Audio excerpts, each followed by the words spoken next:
Alright guys, here I have a new project here in my folder, and I'm going to go over how to download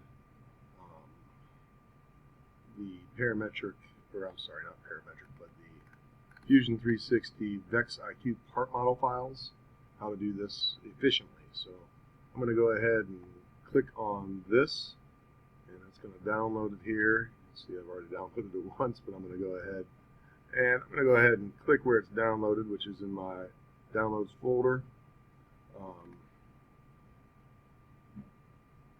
I'm going to go ahead up here to extract all items in my folder. I'm going to place them into my documents folder. Select that folder and go ahead and hit extract. Okay, so that has taken this zip folder and it has unzipped the folder. It's a compression file. It sends a little more effectively over the internet.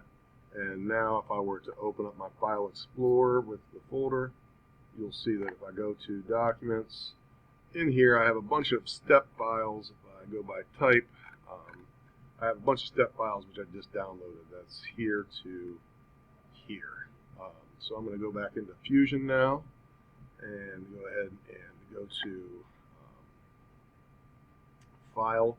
I'm going to upload them.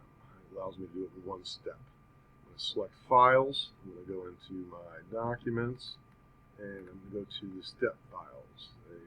Start on that one. I'm going to come to the last one. I'm going to hit Shift and then select that, so it selected them all. And I'm going to go ahead and hit Open, and then Upload on this screen, and it's going to take a little bit, but it's going to do it all in one step. The compression files are a little frustrating to deal with, but they allow us to send a lot more information through small pipes, if you would. So it allows me to download all those at once. And I'm just going to be patient here. It's starting to complete. You can see it's starting to populate. And now at this point, I have almost, let's see, got one more to go. All right, looks like they're all complete. And in fact, over here now, I have all new ones. So if I went ahead and save this as an assembly, I can go ahead and go save and say I was going to do the spur gear, for instance, and I hit save.